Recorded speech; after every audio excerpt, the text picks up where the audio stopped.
comienzo a nuestro cuarto eje, la integración educativa, científica y tecnológica.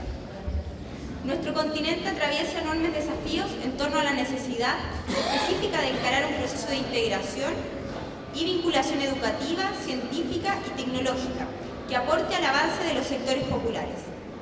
En este sentido, la universidad tiene el irrenunciable deber de formar profesionales capaces de aportar al proceso de transformación social, orientado al trabajo con las realidades de su sociedad, crítico comprometido, con capacidades resolutivas, creativas y de planificación, cuya función social favorezca la producción de conocimientos que generen el avance de los sectores que hoy presentan las mayores adversidades.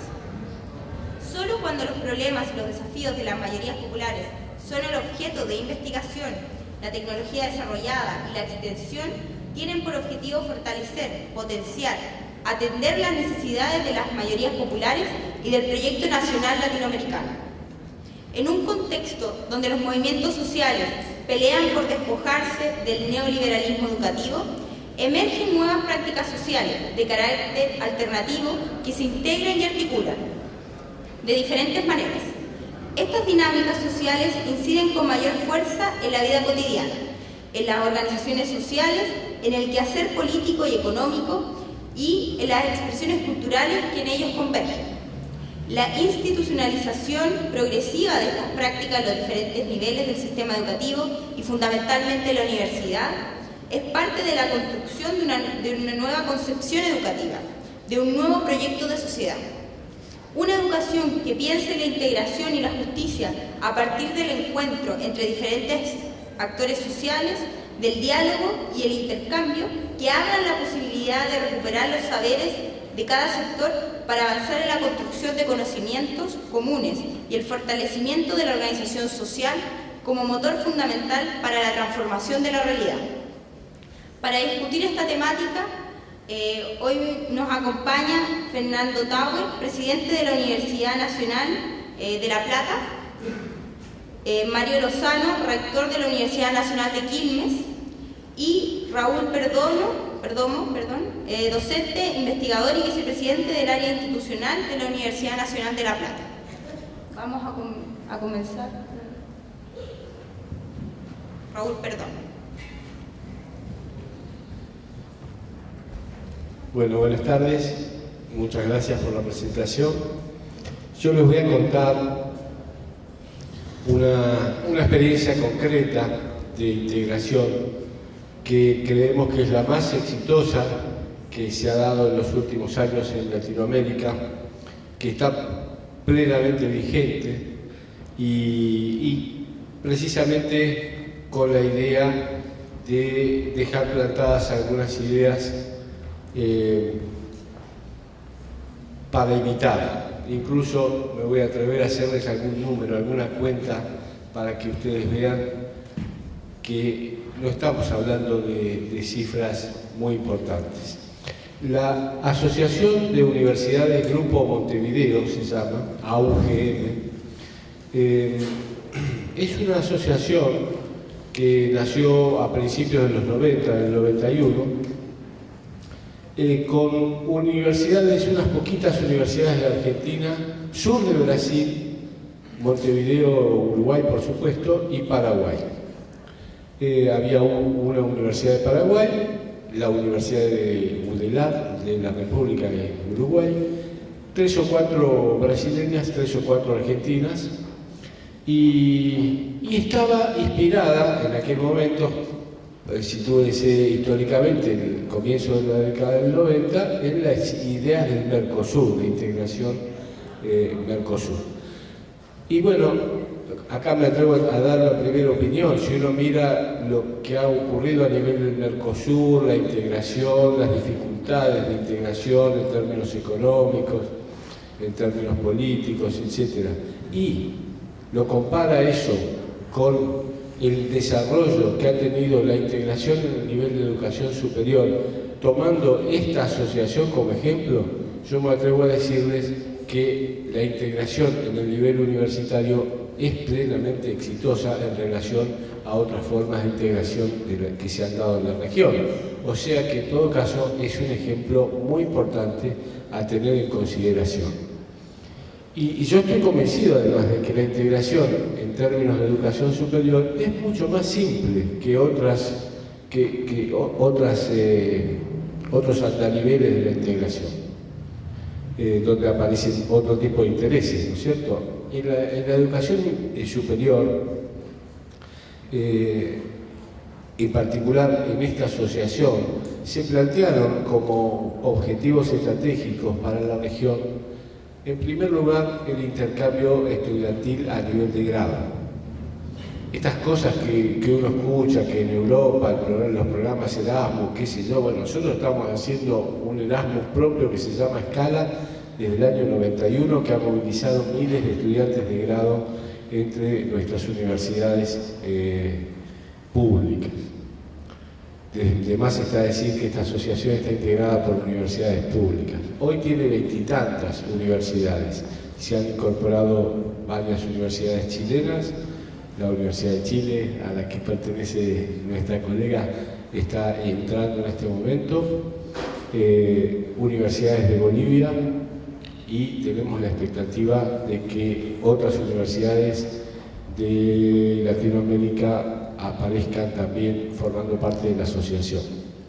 Les decía que un programa fuerte ha sido el de la movilidad de estudiantes de grado, con muchísimas dificultades, porque ustedes se imaginan que cuando un estudiante de grado va a otro país, no tiene que ir a hacer turismo, un poquito de turismo está bien, pero tiene que también poder, cuando se vuelve, acreditar las materias que haya hecho del otro lado, y para eso hace falta una coordinación entre las universidades de origen, la universidad que recibe, y todo eso se ha ido poniendo en marcha a lo largo de estos años y hoy funciona muy bien. Actualmente la asociación esta mueve aproximadamente 500, 600 estudiantes de grado por año entre las universidades del grupo.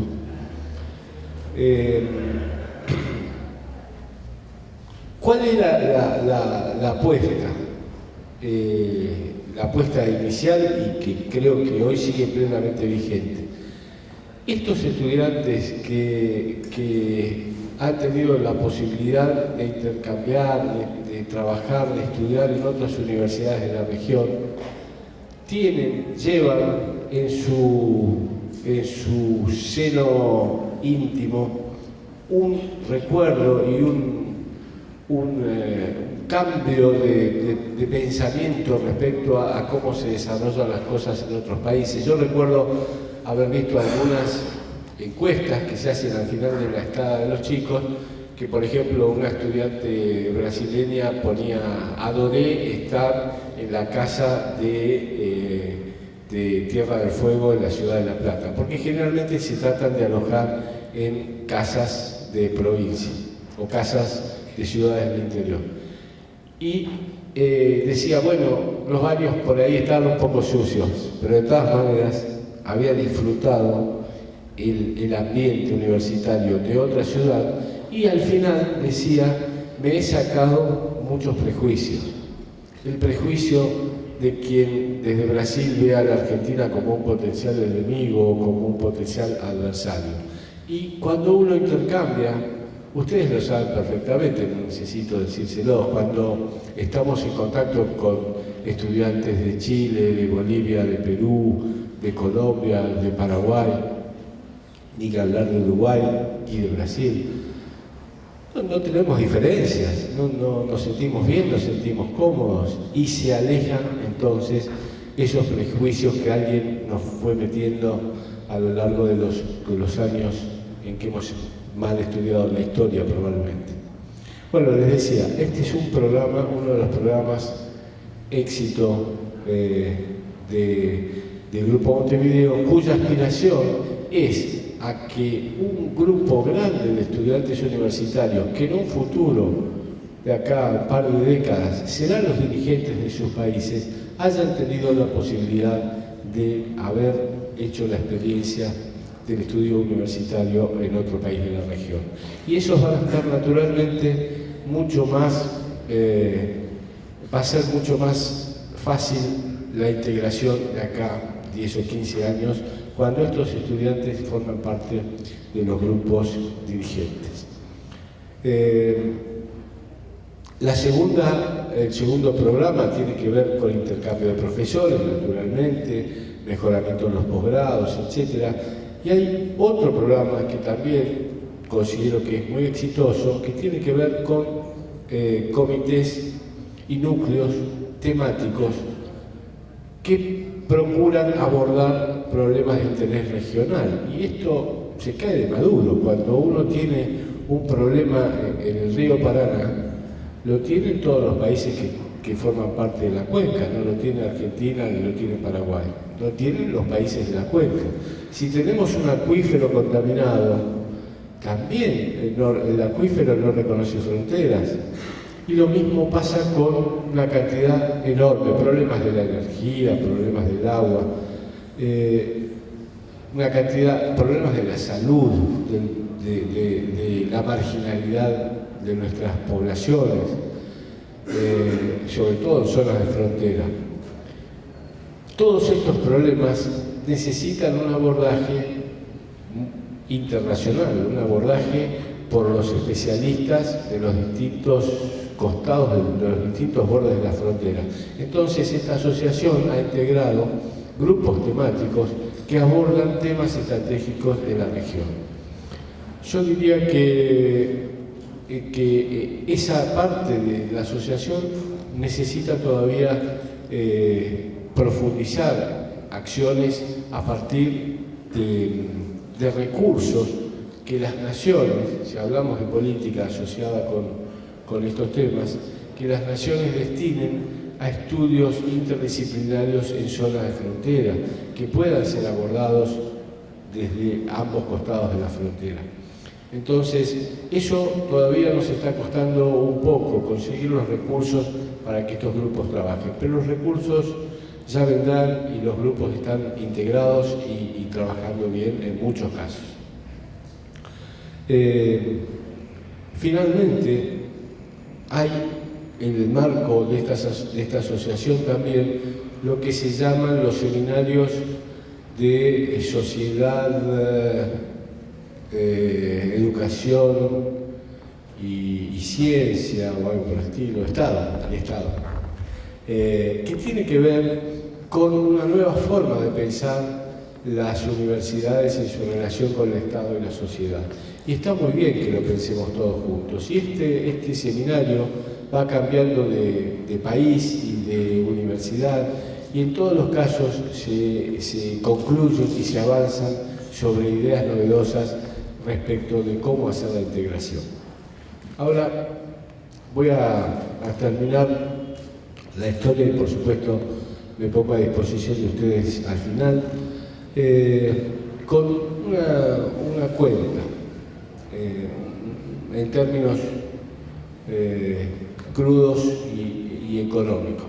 Supongamos que un país como Argentina tomara la decisión, que debiera ser una decisión de todo el continente, pero de recibir 1000 estudiantes de grado por año. 1000, un número que impacte. Y a su vez nosotros de destinar 1000 estudiantes a los países latinoamericanos, a los países de la región. Produciríamos sin duda un impacto muy importante en términos de integración, ¿no es cierto? ¿Cuesta mucho pensar en 1000? Bueno, yo les aseguro que no. Si pensamos en términos de La Plata, un estudiante en La Plata, bueno, una pensión más o menos, compartiendo departamento, etcétera, supongamos que gasta 1000 pesos por mes, supongamos que tiene el comedor universitario y gasta otros 1000, 1500 por mes, son 2500, con eso vive bien, ¿no? Estoy siempre pensando en que sea el Estado el que financie, no el estudiante. 2500 pesos por mes. Por 5 meses da 12.000 y pico. Por 1000 da 12 millones de pesos. 12 millones de pesos. Si además tenemos en cuenta que vamos a necesitar dinero para que viajen otros 1000 a otros países de la región. Y esos países se harán cargo del mantenimiento como nosotros nos hacemos cargo de lo que viene. Bueno, andaremos en otros 5 o 6 millones de pesos. Yo les aseguro que con 20 millones de pesos movemos 1000 estudiantes y traemos 1000 estudiantes a estudiar a la universidad durante un semestre. Por supuesto, podrán ser 500 y 500, bueno, eso es cuestiones de organización. No es plata, es una cifra bajísima. Y si pensamos en 1000 y pensamos que tenemos un sistema más o menos de 50 universidades, podríamos tener 20 estudiantes en cada una de nuestras universidades. En cada una de nuestras universidades, en cada una de nuestras regiones de país, produciendo verdaderamente un impacto regional importante. De manera que está en nosotros, está en congresos como estos, los de recomendar que se lleven adelante acciones de este tipo, que sean, por supuesto, completamente gratuitas para los estudiantes que viajen, que el país que envía paga el pasaje y el país que recibe paga el alojamiento, que en algunos casos tendrá alojamientos pagos, en otros casos tendrá comedores, pero los montos de los que estamos hablando no son montos significativos. De manera que lo que hay que hacer es empujar a la decisión política para producir una fuerte integración en este nivel, que es una apuesta al futuro. Nosotros hacemos una apuesta a la integración de ustedes, que tienen 20 y tantos años. Dentro de 20 años vamos a tener una región mucho más integrada. Muchas gracias. Muchas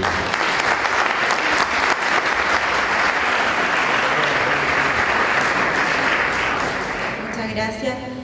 A continuación sigue Fernando Tauer, presidente de la Universidad Nacional de La Plata. Bueno, chicos, bienvenidos a los que nos visitan. En mi carácter de anfitrión como presidente de la universidad y el saludo afectuoso de todos los días a los que integramos la comunidad de esta universidad. Yo voy a tomar la perspectiva histórica por la cual estamos hablando hoy de los proyectos que planteaba Raúl en estas redes que naturalizamos en el territorio de nuestra región y de América Latina toda.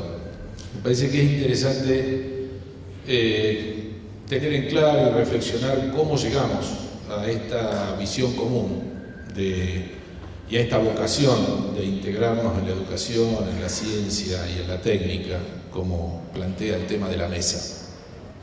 Voy a arrancar de bien atrás. Creo que primero hay que entender cómo se vino conformando la universidad como tal, para saber el rol que le cupo y que le cabe en América Latina. Yo creo que es interesante reconocer en primera instancia 3 momentos revolucionarios en la construcción de la institución universitaria. El primero, la constitución de la universidad como institución, como tal. Bolonia, 1088, siglo XI, primera universidad. Sintetiza Bolonia todo el conocimiento que se venía dando en el mundo como idea de educación y como idea de conocimiento para la educación superior. Una universidad promovida por estudiantes. El primer rector, de hecho, fue un estudiante. No es una idea para predicar, pero tuvimos un buen comienzo. Tuvimos un buen comienzo. ¿Qué significaba esto de que el primer rector fue un estudiante y que haya sido constituido por estudiantes? Que era no solo el acumular conocimientos, sino poder transferirlos. La universidad nace en su esencia como una institución de transmisión de conocimientos superiores. Primer paso que nos empieza a ordenar un camino. Para mí el segundo paso fue la creación de la Universidad de Berlín en 1810, Humboldt, un científico docente, que empieza a razonar que en la universidad no solamente había que enseñar, sino que había que investigar y que había que producir conocimientos. Y que producir conocimientos y transferirlos tenían que ser una simbiosis que produjera una sinergia que ayudara a los países que acababan de conformarse, los estados que acababan de conformarse, que los ayudara a desarrollarse. No es un dato menor. En esa época del siglo XIX, esta idea de Humboldt convivía con la de un cardenal Naumann en Inglaterra, donde toda la educación anglosajona resistía la idea de mezclar enseñanza con producción de conocimiento. Y también convivía con la idea napoleónica de poner a las universidades al servicio de la construcción del imperio y de formar cuadros no solo políticos, sino también docentes que unificaran a través del conocimiento, de una misma transmisión de conocimiento, te unificaran la idea del territorio integrado, y que también resistía la idea de la ciencia integrada en la educación. Por eso el dato de la Universidad Alemana y de la creación de Berlín empieza a moldear una idea que termina de conformarse como idea de universidad en nuestro continente a través de y a partir de la reforma universitaria de 1918. Quizá el emergente más nítido de integración de ideas, de ideología, de objetivos que haya tenido la educación superior en América Latina hasta ese momento. La reforma de Córdoba del 18 no fue una reforma de una universidad y en una universidad, ni siquiera en un país, fue una reforma en un continente. Su ideario, la riqueza de su ideario, nos contagió en un objetivo común. La idea del cogobierno, la idea de la autonomía, de la libertad de cátedra, del acceso a la cátedra por concurso, de la extensión universitaria, de la gratuidad, que en realidad terminaría de consolidar Perón 30 años después de la reforma. Y la idea fundamental de constituir a la universidad en el ámbito natural de debate de los temas que le preocupan a nuestro pueblo y a nuestra sociedad. Eso se expandió rápidamente por toda América Latina. El concepto de universidad reformista es un concepto que proliferó en Chile, en Perú, en Cuba, en Venezuela, en Colombia, de una manera inmediata, en Uruguay.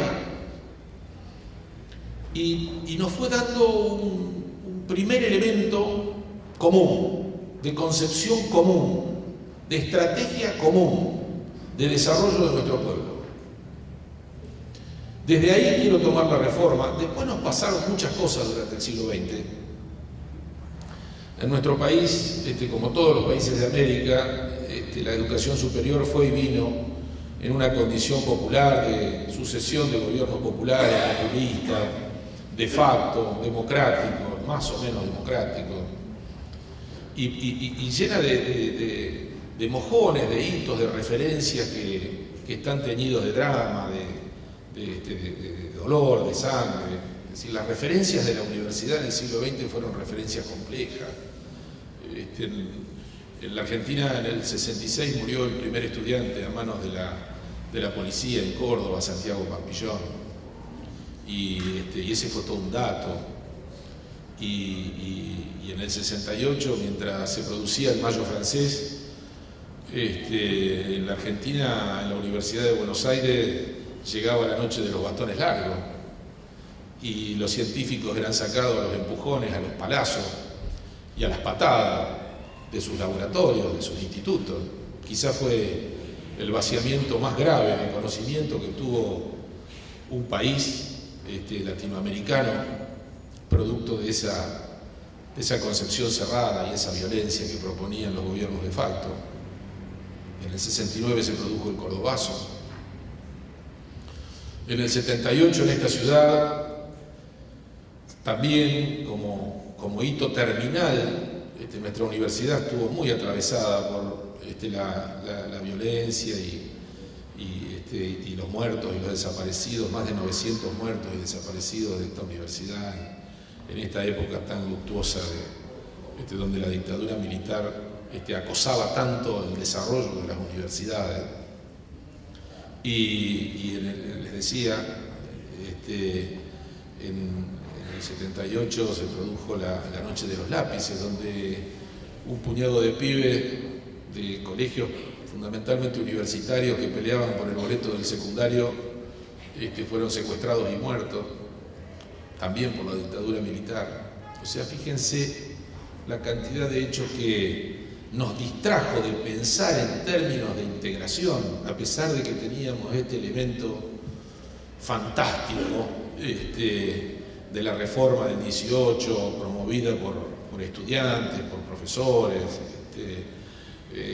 y que generó tanta expectativa a los principios del siglo. Sin embargo, tuvo que venir el proceso democrático, tuvo que venir. Nos llegó más tarde que temprano, a algunos y a otros, en la Argentina en el 83, y esto significó una refundación de la universidad, un renacimiento, y como todo nacimiento también significó una construcción biológica de la institución, que necesitó transitar por su adolescencia, por sus disputas internas, por esto de entendernos a nosotros mismos, de entender nuestro rol en la sociedad. Y empezamos, pareciera, con sus más y sus menos, empezamos a adquirir nuevamente madurez para pensar en términos de integración. Y esta condición de unificar el discurso latinoamericano en pensar a la educación superior como un bien público, como un bien social, como un derecho humano, que debe ser universal, como una responsabilidad del Estado, fue un concepto que fuimos acuñando y que fuimos coincidiendo como sociedad latinoamericana, como comunidad universitaria latinoamericana. Y volvió a aparecer la bandera, el estandarte, el objetivo común de tener a la educación como elemento integrador. Y lo defendimos en los foros educativos de la UNESCO en la década del 90, en la década pasada. Y no fue un dato menor, porque en realidad el contrapunto es el de casi todo el resto del mundo que concibe a la educación superior como un bien transable.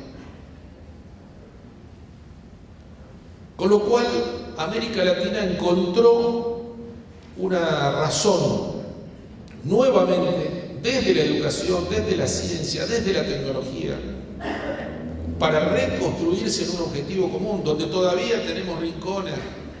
De la compañera chilena cambiábamos opiniones en este sentido, ¿no? Camila Vallejo, la pelea de Chile, o sea, todavía tenemos mucho para hacer para que este discurso común, esta visión compartida se transforme en una realidad homogénea en nuestro territorio, en nuestro continente.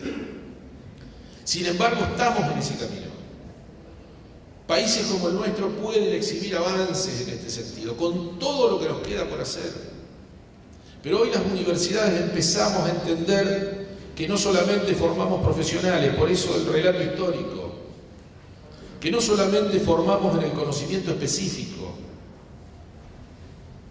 que el sentido de la integración, de la transversalidad, del grupo Montevideo, del intercambio de estudiantes, del intercambio de profesores, de los grupos científicos, tiene que ver con la construcción de valores comunes, con atravesar el conocimiento particular de cada una de las disciplinas, con aquellos valores que nos permiten construirnos como pueblos, progresar como pueblos. La solidaridad es un insumo que tiene que producirse en nuestras universidades. La conciencia del estudiante de que vivimos en una sociedad todavía tremendamente asimétrica y que el privilegio de estudiar en una universidad nos tiene que comprometer en aportar soluciones, en dar respuestas, en asumir compromisos con este tipo de procesos. el valor de la tolerancia, del respeto por la opinión del otro, en un ámbito donde sabemos que nos expresamos de manera diferente, que pensamos permanentemente de manera diferente, y bienvenido que pensamos diferente. Lo peor que nos podría pasar es que fuéramos fábrica de pensamiento único, como instituciones comprometidas con el desarrollo de nuestra propia comunidad. Que desde la universidad es que tenemos que entender, porque nuestro continente lo sufrió, lo parió, le dolió, la construcción de la democracia como forma de vida, que no es un cliché ni un dato, ya nos acostumbramos, pasaron 30 años y esto es un hecho natural. No es un hecho natural, no es un hecho que naturalmente se produzca el poder generar este tipo de encuentros, este tipo de espacios de reflexión donde cada uno pueda expresarse, mirarse y escucharse. Es una conquista que es la que preserva la posibilidad de progreso de nuestro continente. El valor de nuestra tierra, el valor de nuestros recursos naturales, el valor del medio ambiente. No es un tema de un canal determinado de televisión que miramos 2 veces por semana. Es nuestro compromiso cotidiano. Es nuestra toma de conciencia, es nuestra posibilidad de tener soberanía. Es nuestra obligación de dejar a las generaciones futuras, que no son otros que nuestros hijos, que nuestros nietos, un mundo mejor que el que encontramos. Que tampoco es una frase acuñada, hay que trabajarla, hay que militarla, hay que pelearla. Todo el tiempo. Nuestro continente está cruzado por intereses que atentan permanentemente con este tipo de políticas, y las universidades son una herramienta fundamental para defender la posibilidad de nuestro pueblo, de nuestras patrias, de nuestros lugares, de tener los elementos para poder desarrollarse. Que el valor de los derechos humanos, además de la memoria, de la verdad, de la justicia, en la condición de todo lo que nos duele, de nuestro recuerdo, que queremos mantener vivo, bueno, pero además de eso, el valor de los derechos humanos como derechos, el respeto por las minorías, el respeto por la opinión del otro, el respeto por el derecho del otro, es una construcción universitaria común, no solamente transversal a las disciplinas, sino común a nuestro pueblo. Si vamos a tener políticas de integración que tengan resultados prácticos, concretos, como el que planteaba Raúl en el desarrollo del Grupo Montevideo, tenemos que tener la convicción de que estas son las razones por las cuales caminamos en ese sentido. Desde ahí, entonces, es que va nuestra visión, nuestro aporte y nuestra celebración de que este Congreso se realice. Muchas gracias.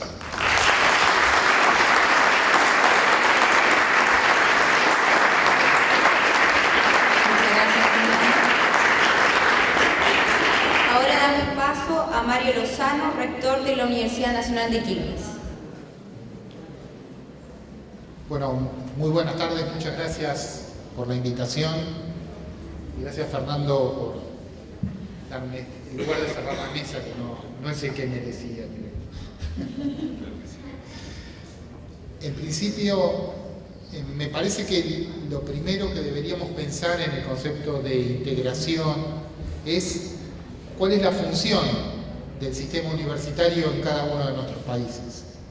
Yo creo que es muy importante entender el rol que Fernando describió como a las universidades como creadoras de conocimiento, pero al mismo tiempo como democratizadoras del acceso al conocimiento y a la formación. Porque eso es, así como lo entendemos nosotros, es la herramienta más poderosa que tiene cualquier ciudadano para garantizar el ascenso social, para garantizar que familias que no tienen todavía otorgados determinados derechos los comiencen a adquirir. En esta época en la que en todos nuestros países la adquisición de derechos,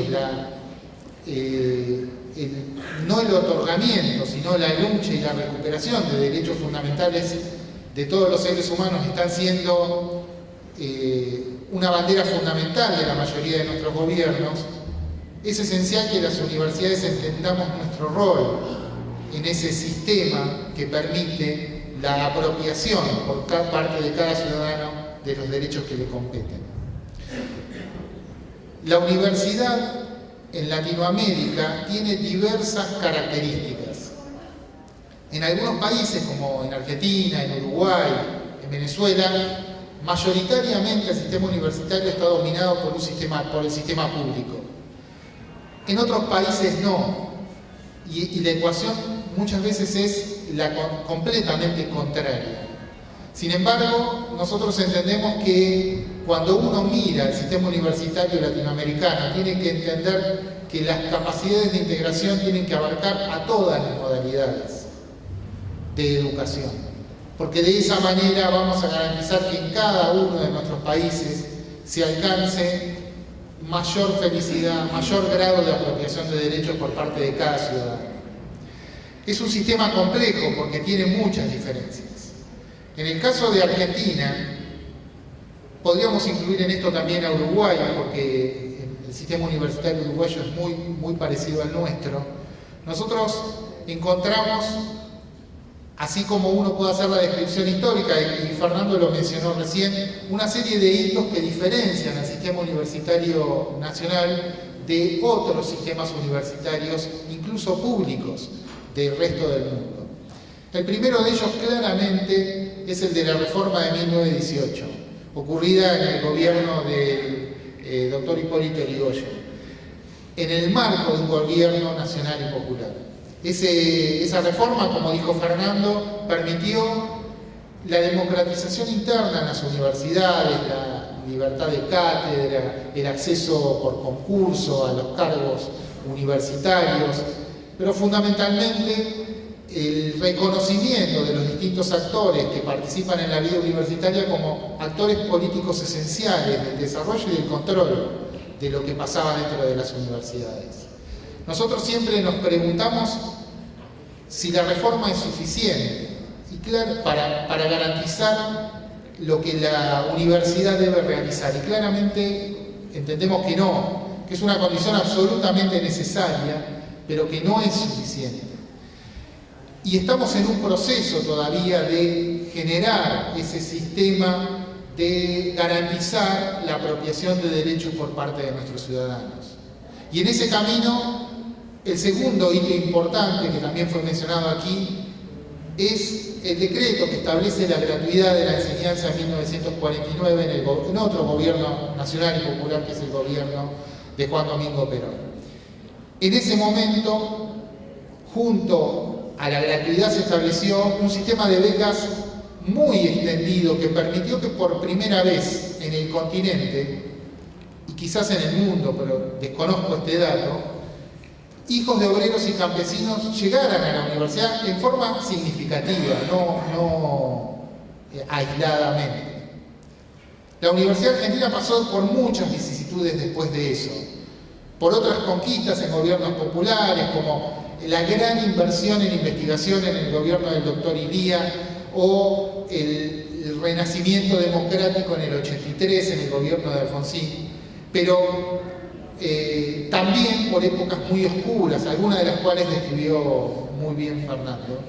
Y a pesar de esas épocas oscuras que atravesaron dictaduras y gobiernos neoliberales, ninguno de estos hechos fundamentales que cimentaron la Universidad Pública Argentina fue derruido. Cuando nos ponemos a analizar por qué, claramente eso no sucedió por una gran movilización de los universitarios, que siempre hubo movilizaciones que defendieron esta especie de status quo, pero status quo democrático en las universidades, sino más bien por la apropiación de esos hechos como un derecho adquirido por parte del pueblo. Fue la sociedad que soporta con sus impuestos esta universidad pública la que sostuvo con su forma de ver cuál debería ser las posibilidades de educación de sus hijos el sistema público argentino. Nosotros, los universitarios, los universitarios por lo menos aquí, le debemos una gratitud eterna a esa sociedad. Y estamos, como dijo Fernando, comprometidos también eternamente para devolverle a esa sociedad lo mejor de nosotros, de cada uno de nosotros. En el proceso de integración entendemos que esos son hechos fundamentales que deberíamos trasladar a todos nuestros países. La responsabilidad que tenemos como universitarios, sea del sistema que sea, de devolverle a la sociedad parte del esfuerzo que la sociedad hizo para que nosotros podamos formarnos. Por último, yo entiendo que en estos momentos estamos pasando, los gobiernos de los últimos 10 años, estamos pasando por el tercero de los hitos fundamentales del desarrollo de la Universidad Pública Argentina, que tiene que ver con la democratización del acceso. Gran parte de las nuevas universidades que se crearon en estos tiempos han sido creadas en territorios donde no existía posibilidad de que sus habitantes accedieran a la educación superior. Y eso no es poca cosa. Yo soy rector de una universidad del conurbano bonaerense. En el conurbano hay alrededor de 14, 15 universidades. 2 de ellas fueron creadas hace alrededor de 40 años, 5 de ellas hace 20 y el resto son de creación reciente. Estas universidades, así como las universidades también creadas recientemente en el interior del país, han permitido que en cada provincia argentina haya al menos una institución de educación superior y que muy cercano a la mayoría de las ciudades donde viven nuestros habitantes haya alguna alternativa de educación superior en casi todo el territorio. La posibilidad que le da este sistema a muchos ciudadanos para estudiar es inédita en el país. En las universidades del conurbano, al menos el 70% de sus estudiantes son primera generación de universitarios de su familia. Con lo que todo eso implica como cambio social, un porcentaje que nunca se había observado en ninguna de las instituciones tradicionales de educación superior. Porque cuando uno tiene que pensar en que alumnos de distintos lugares del país puedan estudiar en una capital, en una gran capital como La Plata, como Buenos Aires, o como Rosario, o Córdoba, tiene que pensar que hay que sostener esa educación, y es la clase media, o la clase media acomodada, la única que puede sostener que sus hijos realicen ese camino. La Universidad de La Plata tradicionalmente es una institución que ha dado educación superior no solo a los hijos platenses, sino históricamente a todos los habitantes de la provincia de Buenos Aires.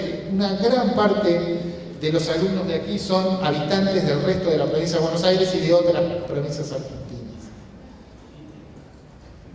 En este sistema de acumulación de derechos, también hay que decir que el cambio que se está produciendo es cuantitativamente significativo. Las universidades del conurbano en su conjunto, con ese panorama diferente de estudiantes, tienen más de 200.000 estudiantes. Es un poco más de los estudiantes que tiene la Universidad de La Plata, estamos hablando de 15 universidades, y son 2/3 de los estudiantes que tiene la Universidad de Buenos Aires.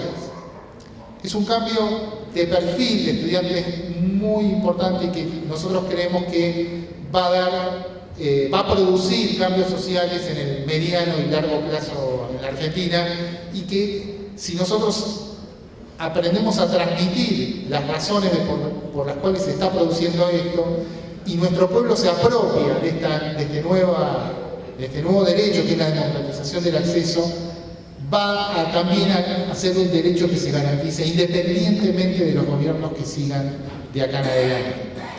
En ese contexto, para la Argentina, y entiendo yo que para la región, la integración de nuestra educación superior, de la investigación científica y tecnológica, es un proceso crucial para el desarrollo de nuestras sociedades. Y a veces deberíamos intentar sacar las buenas lecciones de otras prácticas universitarias. Así como algunos de los galones que fueron mencionados aquí en el armado de redes universitarias, de programas de integración que ya están funcionando, deberían ser potenciados, como es el caso del Grupo Montevideo, perdón. Y algunas otras redes que fuimos armando, como es el proyecto más específico de lo que se denomina CABIO, es el Consorcio Argentino Brasilero de Biotecnología, que ha financiado proyectos conjuntos entre nuestros dos países, Argentina y Brasil, y al que ahora se ha incluido Uruguay, y que se lo piensa extender a todo el Mercosur y si es posible después a la UNASUR. Ese tipo de procesos que tienen que ser extendidos también tienen que ser complementados con otros formatos de financiamiento, porque de eso se tratan las formas que tenemos que buscar para hacer integración. Necesitamos un financiamiento específico para ello, en los cuales en otras regiones del mundo hay prácticas que han sido exitosas, como suele suceder, por ejemplo, en la Comunidad Europea. La Comunidad Europea ha desarrollado muchas prácticas de integración, sobre todo en ciencia y tecnología y en educación superior, de las cuales podemos no trasladarlas para asumirlas como tales, sino aprender para sacar los mejores resultados de ellas. A pesar de que, como todos sabemos, la Comunidad Europea tiene límites comerciales y financieros que están explotando en estos días, en el armado de los instrumentos para favorecer la integración han hecho algunos hitos importantes que nosotros podríamos comprender. Los comités entre países que financian la investigación científica, que garantizan que temáticas regionales de todos los países de la comunidad sean favorecidas y tengan financiamiento específico, o la integración de los sistemas universitarios en los cuales hay reconocimiento mutuo de actividades, como aquí se mencionó que nosotros hacemos en estado larvario, que recién estamos empezando, o entre algunas universidades todavía, deberían ser potenciados en nuestra región. Deberíamos generar instrumentos que permitan financiar actividades de investigación científica y tecnológica, de desarrollo tecnológico, que permitan la transferencia de esos resultados al medio productivo y social, pero con temáticas definidas como importantes por los países, por los estados de nuestra región. Para poder dejar de una vez por todas ser la cola del sistema científico y tecnológico mundial, que garantiza que nuestras investigaciones sean de alta calidad, pero no garantiza que nuestras investigaciones sean pertinentes al desarrollo de nuestros pueblos. Por otra parte, también deberíamos incluir el concepto de soberanía del conocimiento en los procesos de integración. Nuestra región es una región lo suficientemente, si bien es heterogénea, es lo suficientemente homogénea como para poder definir conceptos de soberanía que no sean útiles sino a todos, a la gran mayoría de los países de la región. En ese contexto,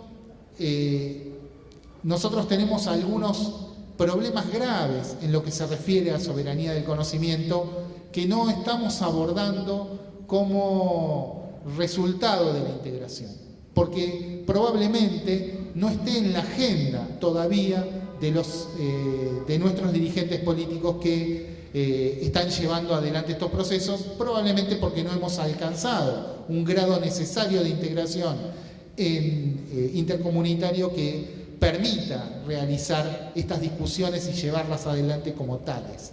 Se habla de otros tipos de soberanía tan importantes como este, pero no de la soberanía del conocimiento.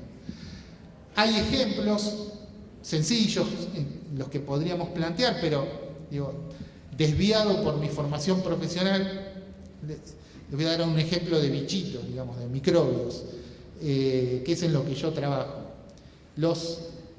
Parece una perogrullada, pero la soberanía microbiana es una soberanía que no se entiende como tal y que no se discute mayoritariamente, y sin embargo es central para el desarrollo de los pueblos. Hay un libro de George Orwell, La Guerra de los Mundos, que fue llevada a una película hace poco, en el cual Orwell menciona que, no sé si lo recuerdan, supongo que sí, digamos, una invasión extraterrestre con unos extraterrestres que tenían una tecnología súper avanzada y destruían a todo lo que pasaba, y que solo fue vencida porque los extraterrestres llegaron a la Tierra y se enfermaron.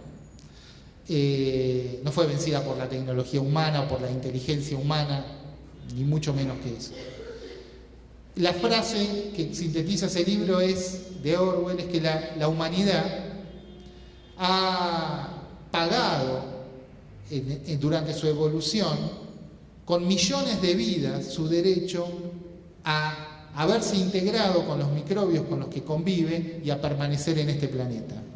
Lo mismo podríamos decir de los seres humanos y de las plantas y de los animales que vivimos en esta región del globo. El entender que los microorganismos que nos afectan son parte de nuestro patrimonio, también es entender que si nosotros los estudiamos, si nosotros los mantenemos, si nosotros los conocemos, tenemos posibilidades, muchísimas más posibilidades de defendernos, de ser libres de otro tipo de dominaciones. Interesantemente, en este proceso, muchos de los microorganismos de esta región fueron estudiados históricamente por los países centrales, Estados Unidos, Rusia, distintos países europeos, y no fueron foco de atención, o fueron muy pocas veces foco de atención de nuestros investigadores. Ese proceso lleva a una dependencia en el manejo de la salud pública, de la agricultura, del desarrollo de nuestra industria, que entendemos muy tardíamente y que debemos, dentro de los procesos de integración, empezar a estudiar. Por eso, por estos ejemplos pequeños que hemos dado y por el entendimiento del potencial que tienen nuestros sistemas de educación superior y la capacidad que nos permitiría en el contexto de otorgarle más derechos a nuestros pueblos, que nos permitiría la integración, creo que es no solo una necesidad, sino una obligación de todos los universitarios apuntalar todos los sistemas que nos permitan alcanzar ese proceso. Muchas gracias.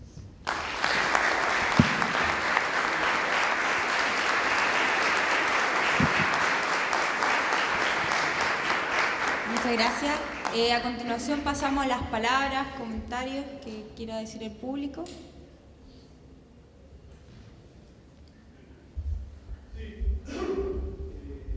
Bueno, el vicepresidente Perdomo, cuando arrancaba su alocución, hacía referencia al intercambio de estudiantes. Y luego, Fernando acá, el presidente hacía referencia, a la construcción histórica de determinados paradigmas que han sido tomados a nivel regional, que han sido consolidados, y a partir de ahí plantear una cuestión interesante, de la integración latinoamericana. Y ahí últimamente el rector Lozano hablaba puntualmente en el final, sobre la integración científico-tecnológica como un elemento sobre la misma. Yo la reflexión que le quiero dejar al panel para que se pueda explayar, digamos, es cómo ven ustedes las perspectivas de integración a nivel extensión. O sea, la Universidad Nacional de La Plata viene teniendo en la última década fuertemente un gran desarrollo en la extensión, entendiéndola como la manera de devolverle a la sociedad con conocimientos, todo lo que la sociedad aporta un poco al planeta, lo hablaba, digamos, de impuestos, en apoyo social a la universidad pública y gratuita. La respuesta de la universidad es una extensión horizontal, digamos, que recabe en los conocimientos populares, digamos, para de esa manera poder ser más útil al desarrollo del pueblo. ¿Cómo ven los miembros del panel esta perspectiva, digamos, de unidad en el Mercosur, en la UNASUR, en la CELAC, en los organismos que se den o entre compañeros de universidades, cómo ven la perspectiva de integración a nivel de extensión y obviamente en el trabajo hacia las comunidades que tanto necesitan en América Latina, ¿no?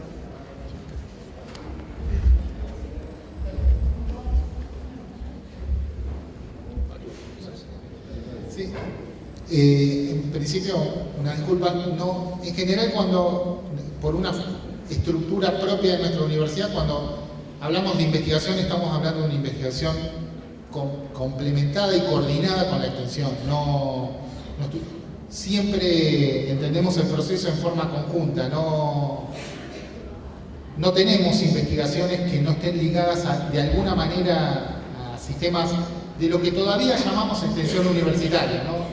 Que también creo que no es un buen nombre, porque si bien es un proceso, creo que nacido en la Universidad de La Plata, ¿no? La creación de la Universidad de La Plata tuvo, en su creación, la Universidad de La Plata fue la tercera universidad del país que se creó y tuvo como su perfil diferencial la generación de estos procesos de extensión que la vincularon al medio. O sea que desde su nacimiento esta universidad tuvo ese perfil. Es algo similar a lo que nos pasa a las universidades del conurbano, estamos muy integradas, pero yo digo, es una digresión también, pero el nombre de extensión universitaria implica que la universidad, como entidad de educación superior, tiende su mano a la sociedad, extiende la mano del conocimiento hacia la sociedad. Y nosotros entendemos ahora que ese tipo de actividades tiene más que ver con un encuentro de saberes, en los que la universidad aporta un saber y la sociedad, las organizaciones sociales, aportan otros saberes. No es que nosotros extendemos la mano paternalistamente, sino que nos integramos con la sociedad para entender cuáles son las mejores vías en las que la universidad puede ayudar a transformar la realidad social. Y para eso usa la investigación, lo que llamamos extensión, los desarrollos, los servicios tecnológicos, etc. Y contestando a tu pregunta, entiendo que sí, que ese es uno de los elementos que hay que apuntalar para el desarrollo de la integración entre nuestros países. Si bien lo que es la característica de lo que llamamos extensión tiene mucho de desarrollo local para después generar una salida más hacia el afuera, más hacia el exterior de la región. Pero es posible y es necesario hacerlo. En esta definición o nueva definición o nueva visión del tema que propone Mario es complejo y muy interesante, así que no me voy a meter en eso. Voy a responder puntualmente a la cuestión de cómo vemos a la extensión entendida en la forma más tradicional, cómo vemos nuestra obligación y nuestro pensamiento en relación a los países de la región. Para empezar a hablar y siguiendo con la Asociación de Universidades del Grupo Montevideo, fue la Universidad de La Plata la que hace 3 o 4 años propuso la creación de un grupo de trabajo en extensión universitaria. Estos grupos temáticos de los que yo les hablaba, la universidad propuso la creación del Comité de Extensión Universitaria del Grupo Montevideo y por supuesto fue aceptado y desde entonces lo coordinamos, es decir, tenemos la responsabilidad de orientar las tareas de extensión en las universidades de la región. Cada una hace lo suyo, por supuesto, pero la búsqueda de comunes denominadores y de los mejores ejemplos. Y esto consideramos que, y lo puedo decir con tranquilidad porque no lo he hecho personalmente, sino que lo hace parte de la Secretaría de Extensión de la Universidad, que ha sido tan exitoso que nuestra universidad y los ejemplos de cómo se desarrolla la extensión en nuestra universidad han sido llevados al Caribe. Hubo una misión al Caribe donde se visitaron varios países recuerdo Cuba, Panamá, Costa Rica, Nicaragua, a los que se invitó especialmente a nuestra universidad para llevar algunos de los ejemplos que estamos trabajando. Y no quiere decir que seamos extraordinarios, al contrario, siempre somos críticos de nosotros mismos, pero quiero decir que frente a cómo se entiende este proceso de la comunicación de la universidad con la sociedad en otros lugares de nuestra región, nosotros estamos bastante avanzados. Y en ese sentido, también, Mario en algún momento mencionó la palabra solidaridad. Creo que quienes hemos dado un pasito más que otros en la región, tenemos que pensar en ser dadores de cooperación, tenemos que pensar en que nuestras experiencias positivas puedan ser llevadas a países y a universidades que a lo mejor están un poquito por detrás.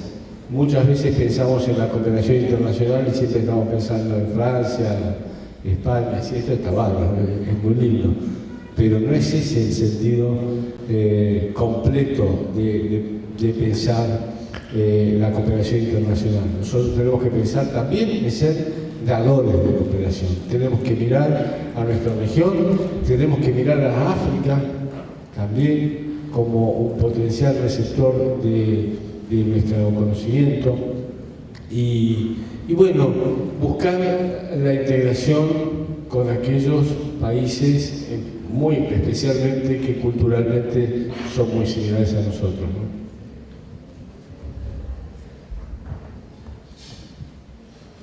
Bueno, yendo en la misma línea, yo abono al planteo de Mario de que tenemos que pensar ese concepto reformista de concebir a la universidad como una articulación entre la enseñanza, la investigación y la extensión. Me parece que sí, que pasado casi un siglo, unos 25 años de la reforma, hoy la universidad pública se posiciona en un desafío de integración, no solo en la condición continental, en la condición territorial, sino fundamentalmente en la condición social. Y me parece que todo está teñido por lo mismo. Yo no creo que haya un contrapunto entre extensión e integración, sino que hoy la misión de la universidad está atravesada por la vocación de inclusión e integración como razón de ser y condición de aporte al desarrollo social, al desarrollo de la comunidad. Cuando hablamos de enseñanza de grado, creo que hablamos en esos términos. Cuando hablamos de intercambio de saberes, nuestras experiencias en la formación en oficios, en habilidades alternativas, en habilidades complementarias, en habilidades formales y habilidades no formales, pasaron a formar parte de la agenda de la universidad. Esa extensión, esa actividad académica, es compromiso de la universidad, tiene que estar por este lado. Nuestra sociedad tiene que ir levantando sus estándares de conocimiento y desarrollo de nuevas habilidades para poder crecer individualmente, desarrollarse individualmente y crecer socialmente. El concepto de ciencia, de investigación que plantea Lozano desde Quilmes, que en realidad los procesos son inescindibles, que la investigación y la extensión están articuladas, o la integración social. Me parece que es así para ir para donde tenemos que ir. Se está transformando.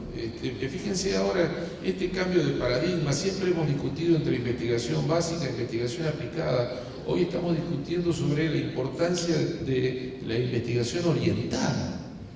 Esto que se planteaba acá, de que la agenda social y la agenda científica tienen que ir convergiendo hacia un mismo lugar. Que no podemos construir agendas diferentes. Que si vamos a estudiar la energía, el agua, los medicamentos, los alimentos, vamos a desarrollarnos en este sentido, es porque el medio ambiente es una exigencia de la agenda social, no de la agenda científica. Es una agenda de servicio la agenda científica. Con lo cual, naturalmente es de integración. Es de naturalizar la relación y el rol de la universidad en su medio. Y en esto la extensión tiene el mismo sentido, tal como la entendemos hoy. Nosotros venimos protagonizando en esta universidad inmensa, compleja, y muy cerca de su comunidad. Fíjense que la Universidad de La Plata, hoy sacábamos la cuenta, la Universidad de La Plata, entre docentes, trabajadores no docentes y estudiantes, son unas 150.000 personas. En una ciudad de 650.000, o sea, el 25% prácticamente de la población es la universidad, con lo cual todo tiene que ver con la universidad. Un porcentaje muy importante está relacionado directamente y un porcentaje el resto está relacionado indirectamente, es decir, no hay, incluso no hay estratos sociales. Fíjense el rol del Consejo Social de la Universidad de La Plata. Una organización una institución dentro de la institución que nuclea el Estado Nacional, el Estado Provincial, los Estados locales, las organizaciones de base, los científicos, los estudiantes, los profesores, los trabajadores. Es una condición, es una consecuencia del Consejo Social. Es un espacio necesario, imprescindible, un derivado de nuestra propia historia. Nosotros venimos de soportar un hecho de tremendo dramatismo, como fueron unas inundaciones espantosas que existieron en La Plata el 2 de abril, donde más del 70% de los hogares de la región fueron afectados directamente por la inundación. Y la universidad, a través del Consejo Social, tuvo un rol determinante. Más de 30.000 voluntarios, articulados en las distintas facultades, más de 10 centros de atención. Conmovedor el trabajo de nuestros estudiantes, con sus guardapolvos en la Facultad de Exactas, produciendo alcohol, o sea, no solamente haciendo el pasamano que todos hicimos para que las donaciones llegaran, sino que es eso desde un consejo en donde las organizaciones de base, más de 400 organizaciones de base, nos decían a dónde llevar, de qué manera llevar, cuánto llevar, qué llevar, por qué llevar. Creo que unos somos lazarillos del otro en este proceso, por lo cual la idea de integración es una idea simbiótica que la universidad no tiene otro destino que ser así. Hay que asumir esa responsabilidad. Es lo que le da razón de ser, sentido a la producción de conocimiento, a la transferencia de conocimiento, a vincularnos con la gente. Y esto no tiene categoría. Podemos tener capítulos, pero no tiene categoría. No se habla del pregrado, del grado, del posgrado. Se habla del intercambio, de la interacción, del reconocimiento de los otros saberes y de la conjunción de los saberes de uno con los saberes de otro. Y de encontrar en la universidad una herramienta más fuerte, comprometida. De hecho, yo creo que la universidad pública como nunca hoy tiene un rol político en nuestra sociedad. Hoy actuamos con naturalidad con los gobiernos locales, interactuamos con ellos, formamos sociedades y alianzas estratégicas, tenemos objetivos comunes.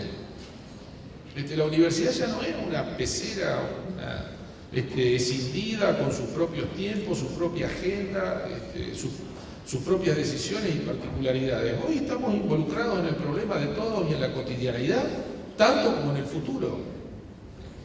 Y me parece que sí, que en esa condición la idea del intercambio estudiantil, la idea de la movilidad estudiantil, de la movilidad docente, estas cosas no tienen limitaciones de agenda, no es solamente por la condición científica, la condición académica, es esa condición también colaborativa, de interacción, de intercambio, de miradas, de concepciones, que es lo que van construyendo la patria grande dentro del conjunto de todos nuestros países. Me parece que en ese sentido la extensión tiene un camino muy importante para recorrer, llámese como se llame, y un rol determinante para cumplir, para que efectivamente nos estemos integrando. La Universidad de La Plata creó una agencia universitaria de cooperación internacional, no universitaria, justamente en la idea que planteaba Perdomo. no solamente para la interacción entre universidades, sino la interacción sur-sur y la colaboración de la universidad con países que tienen problemas para resolver. Grupos nuestros han ido a países del África subsahariana, han trabajado en Centroamérica después de las catástrofes, han capacitado técnicos, les decía lo del África subsahariana, ayudando a las tribus a pasteurizar la leche para que son básicamente estas conductas de tener sus propios rebaños y que de ahí surgen esos microbios famosos de Orwell, y que hay que ayudar a que esto no pase, y ha sido conmovedor porque la universidad ha ido, y estos grupos han ido no por la idea de un convenio con grandes recursos y estas cosas, sino con el pasaje y el viático para poder trabajar y transferir esos conocimientos. Y no ha sido un intercambio de saberes entre universidades, ha sido la universidad con el que tiene que reconstruir después de un terremoto, o con el que tiene que salir de una epidemia, o ayudar en Bolivia a las epidemias de rabia, en la construcción de vacunas, en la confección de vacunas y estas cosas. Me parece que ya formamos parte de la solución y formamos parte del problema, y en esto se van volviendo difusos los límites en esta condición esquemática de pensar la investigación, la enseñanza y la extensión como condiciones complementarias pero diferentes del desarrollo universitario. Vamos a dejar dos preguntas para ir cerrando. Mi nombre es Paola Sabogal, soy estudiante de antropología de la Universidad de Rosario. Digamos que lo que me permite a mí estar acá es un poco sobre lo que ustedes hablaban, y es sobre el poder y la democratización de esa educación. Es decir, yo soy una persona que lo que hago acá no lo hubiera podido hacer en mi país, sobre todo también por algo que tocaban, y era el hecho de que la educación sea pública no significa que sea gratuita. Es decir, son dos términos que a veces ni se tocan. O sea, en Colombia mucha de la educación universitaria es pública, pero no es gratuita, y el acceso a ella no hace parte del acceso o de la adquisición de la mayoría de la población. Tomando un poco lo que decía Fernando, decía, el privilegio de estar en la universidad debe comprometerme con la educación y la transformación de ella, y como que es la frase con la que quería resaltar esto, y es porque bajo esa democratización de la educación, y sé que hay un esfuerzo muy grande por democratizarla, pienso también en cuánto conocimiento, cuánta integración de, por ejemplo, la población nativa o originaria hay para la transformación de esa educación. Es decir, además de hacerla y que pertenezca y que pueda tener el acceso a la educación, se toma su conocimiento o sus saberes para poder integrarlos a la universidad, o las metodologías, toman las metodologías, y bien sabemos que muchas de las, por lo menos dentro de la universidad y dentro con mis compañeros charlamos de que muchos de esos conocimientos no son válidos dentro de la academia, y ni siquiera se hace un esfuerzo para que más que sean válidos es que sean reconocidos, porque digamos, la música tradicional, pongamos un ejemplo, un músico que estudia música en la academia seguramente va a poder interpretar música tradicional, pero no es lo mismo pasar por la academia que transmitirla oralmente, y sin embargo los conocimientos son válidos para los dos, pero no hay un reconocimiento ni por parte del Estado ni por parte de las instituciones para cambiar las metodologías, para darle un espacio a ciertos sectores de la sociedad para que den sus saberes y esos saberes puedan ser transmitidos. Mi pregunta va más que todo dirigido a los rectores de la universidad, y es, ¿hay un espacio, hay, digamos, una idea, por lo menos una organización o algo planteado para que además de esa democratización de la educación, haya una integración de esos pueblos, haya una integración, digamos, de la totalidad de la población, que evidentemente, si bien tendemos a ser homogénea, estamos en digamos, todos ignoramos algo, o sea, somos ignorantes en la medida en que todos ignoramos algo. Sí, es cierto lo que decís. Antes de contestarte, quiero hacer una aclaración. Cuando recién dijo Fernando, yo dije La Guerra de los Mundos de Orwell y no es de Orwell, es de Wells. Es otro de mis autores favoritos, así que fue un error mío, disculpas. Efectivamente es un proceso en marcha. El proceso que yo mencioné de democratización del acceso es un proceso en marcha. En la actualidad hay diversos mecanismos que se están intentando apuntalar para justamente permitir la integración de las comunidades originarias a los estudios superiores. Algunos tienen que ver, los que se han implementado hasta ahora, es su integración en las propias universidades existentes, pero tomando el ejemplo de Guatemala, donde Rigoberta Menchú ha generado una universidad pública, una universidad maya. Algunas organizaciones sociales en Argentina de pueblos originarios empezaron a pensar en el desarrollo de una universidad campesina indígena que estaría distribuida en el territorio con diversas sedes, pero que digamos, lo que se está haciendo ahora es del desarrollo de una semilla de esa futura universidad. En eso estamos trabajando varias universidades, está la Universidad de La Plata, estamos nosotros en la Universidad de Quilmes, colaborando con ese proceso, la Universidad de Misiones, la Universidad de Santiago del Estero, y seguramente vamos a involucrar a otras universidades, pero se está trabajando en ese proceso, que nos parece un poco más comprensivo para la respuesta que estas comunidades están solicitando. O sea, no es una propuesta que sale de los claustros universitarios, sino que es una solicitud que viene de las organizaciones sociales del territorio. ¿Sí? ¿Puedo decir otra cosa? Es que como que siento también que no solo pasa por eso, o sea, también pasa, digamos, por la metodología que realmente hay desde la universidad. Una vez escuchaba un discurso y decía como que parte de la academia y de la universidad está mirada hacia Europa. O sea, realmente hay una identidad y una formación a partir, digamos, de la regionalidad, de nuestro territorio, de nuestra historia, que va más allá de una petición.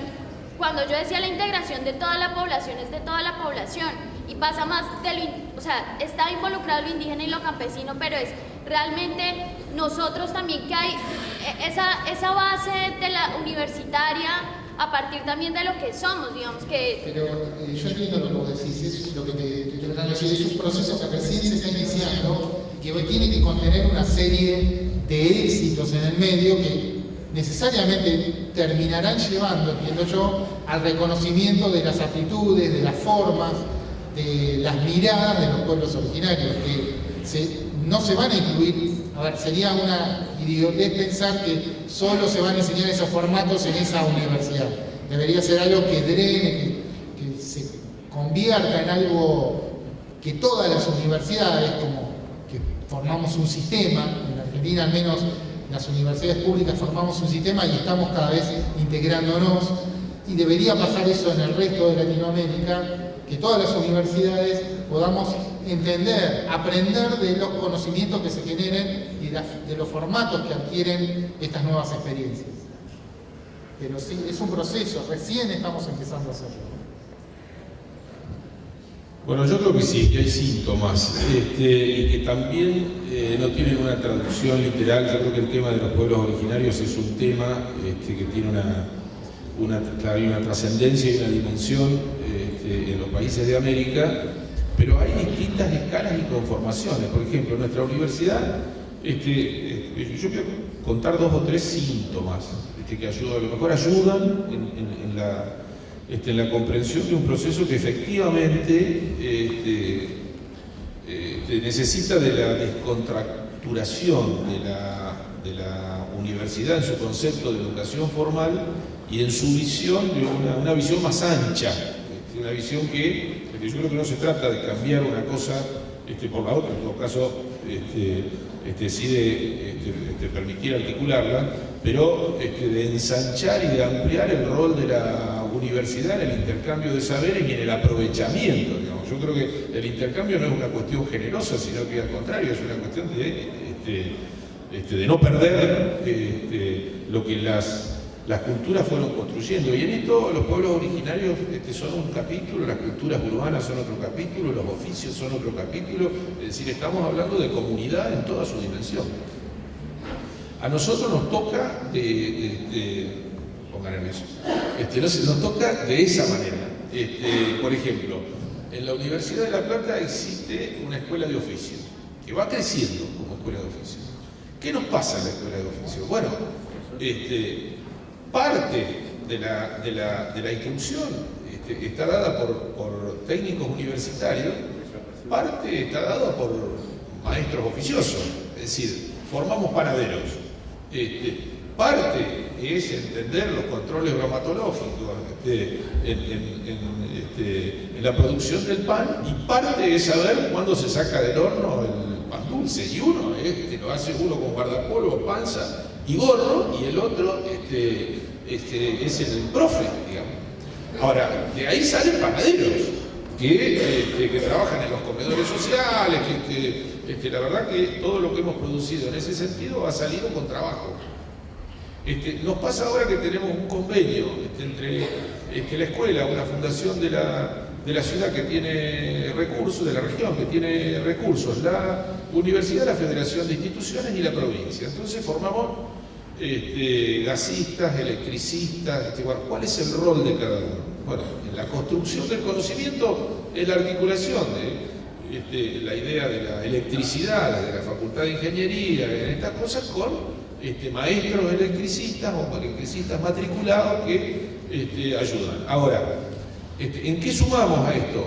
Bueno, que desde la fundación lo que hacemos es que el que se recibe ya sale con la valijita de electricista, le compramos los equipamientos para que pueda ejercer, porque justamente es gente que tiene limitaciones económicas, es decir, que necesita no solamente el conocimiento, sino las herramientas. Y desde la provincia, porque la universidad le da un papelito que dice que se recibió de técnico electricista, pero la institución habilitante es la Dirección General de Escuelas de nuestra provincia, entonces él se lleva la matrícula.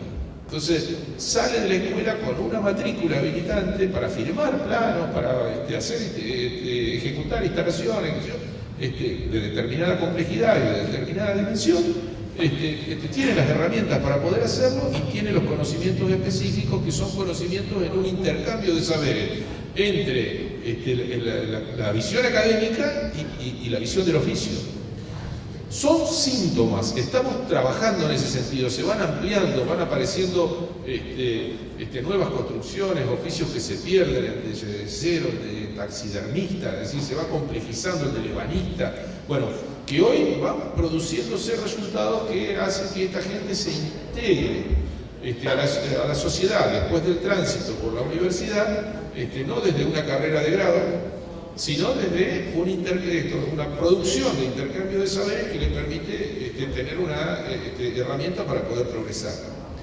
Esto nos pasa en el trabajo con las cooperativas. En Argentina hay un programa de Argentina Trabaja, la universidad que está orientado en esto, formar en determinados conocimientos en oficio, y para esto provee un montón de ventajas que tienen como condición la construcción de cooperativas.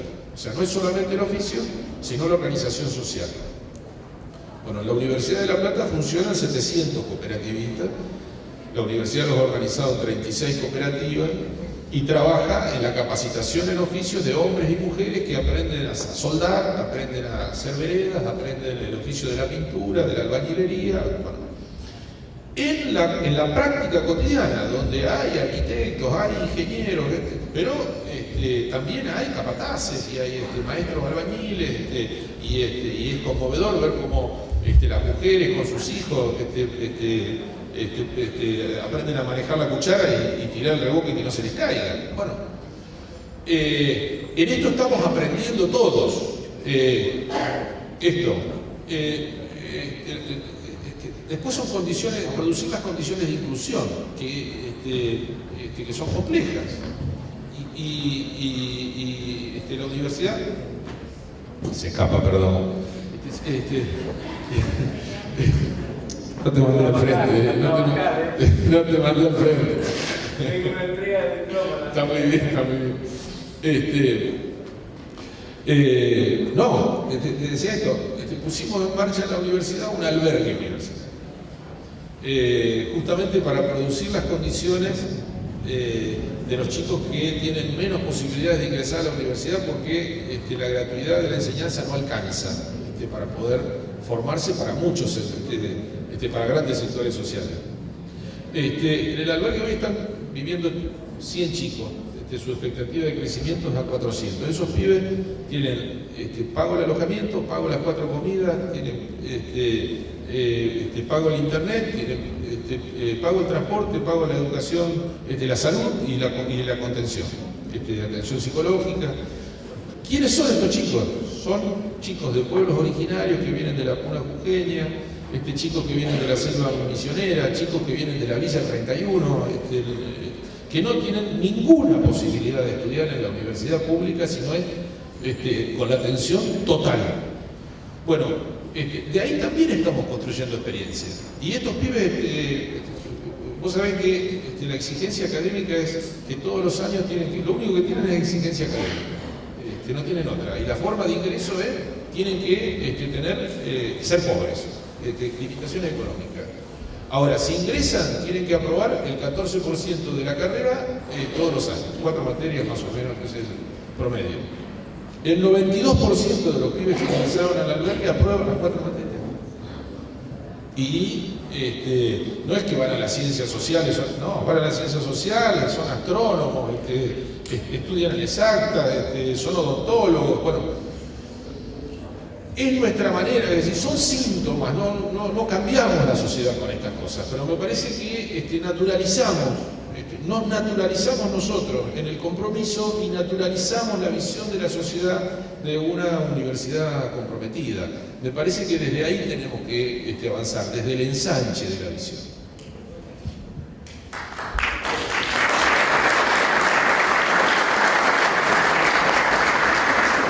Compañeras y compañeros, me ha tocado la tarea difícil hoy. Espero que muchas preguntas se estén respondiendo de los comentarios y las reflexiones que han sido igual un poco extensas. Me toca el rol del vivo de la hora.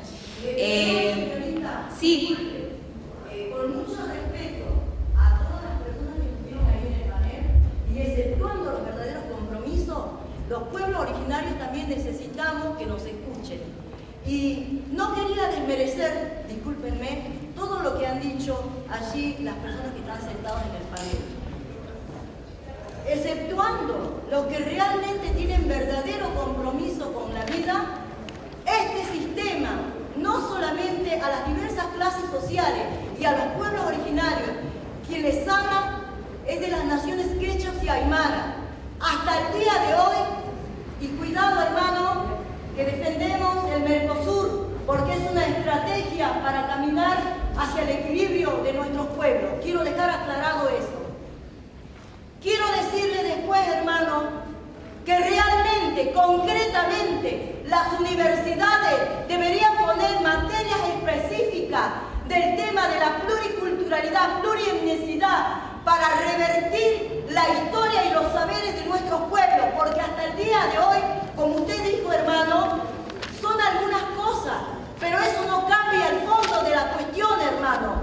Realmente queremos tener verdadera participación, verdadera inclusión. Nosotros no tenemos la culpa de la invasión territorial que han soportado nuestras naciones, porque usted decía, por ejemplo, que de aquí se manda, yo no digo que esté mal, a pasteurizar la leche en África. Quiero decirle con mucho respeto, hermano, que cada pueblo, que cada nación a lo largo de la historia de los pueblos ha creado, por ejemplo, sus propias enfermedades y también sus propios remedios. Entonces, quiero decir, aunque sean 2 ejemplos, simplemente, por supuesto, al que no le cabe el sayo, que no lo agarre, porque no todos somos iguales.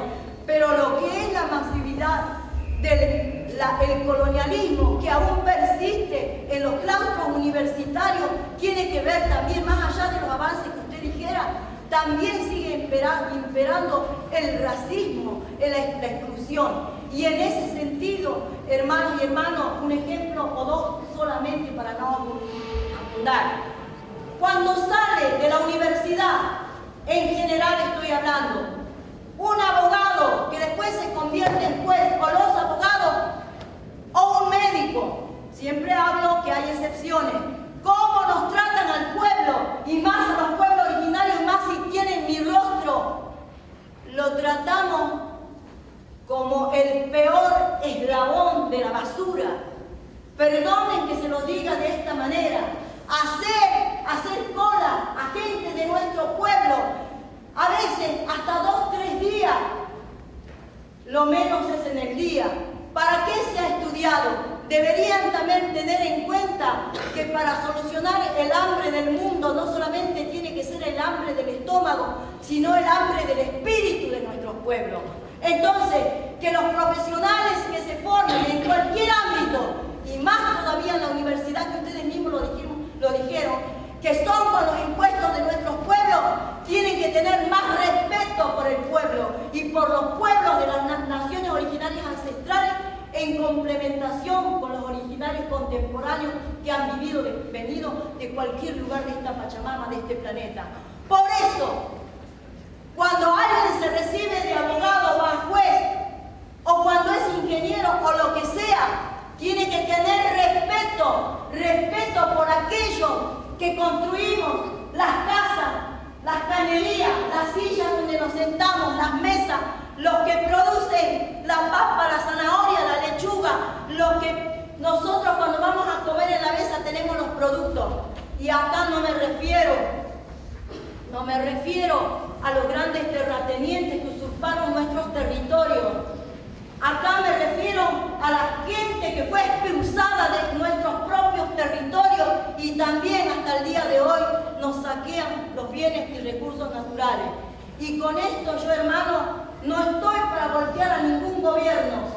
Todo lo contrario, estoy con el espíritu de este Congreso por la integración política regional, porque tenemos que tener estrategias para unir a nuestros pueblos, para unir a las organizaciones sociales, porque sin las organizaciones sociales peligra este proceso de cambio.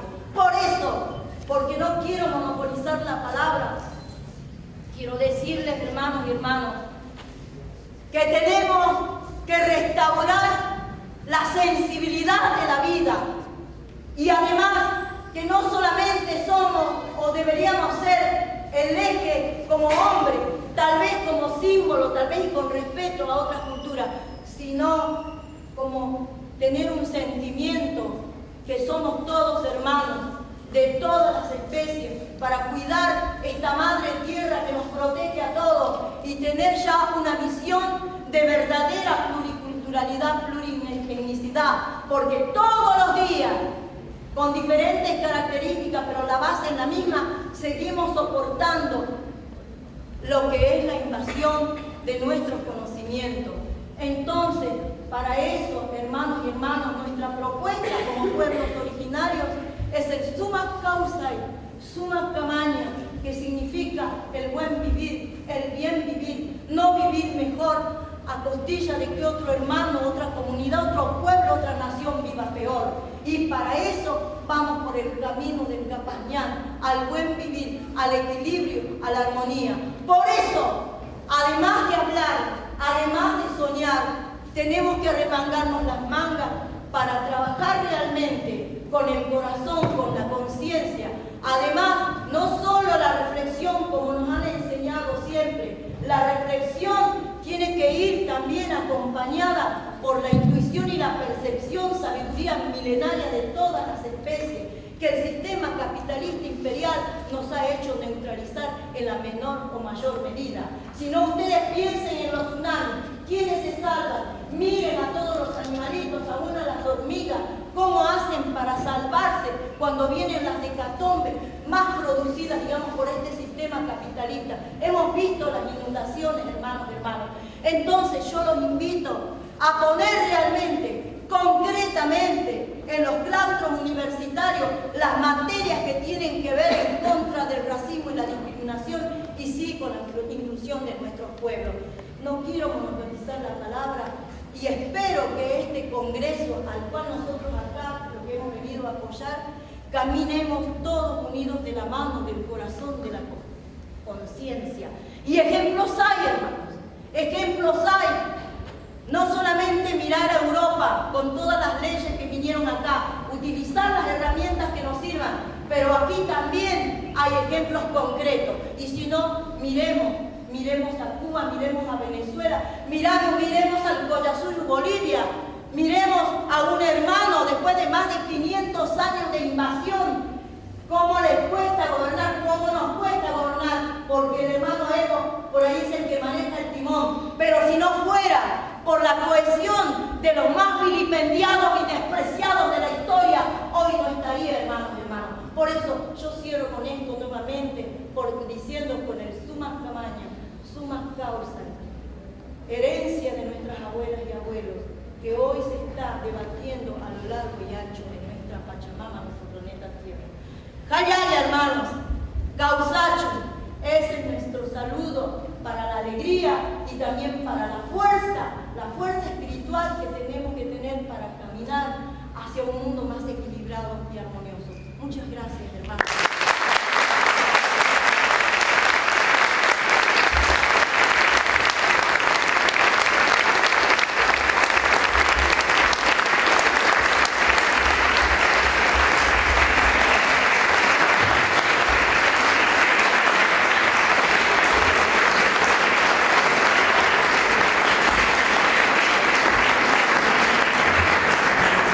Bueno, compañeras y compañeros, yo sé que hay muchas preguntas.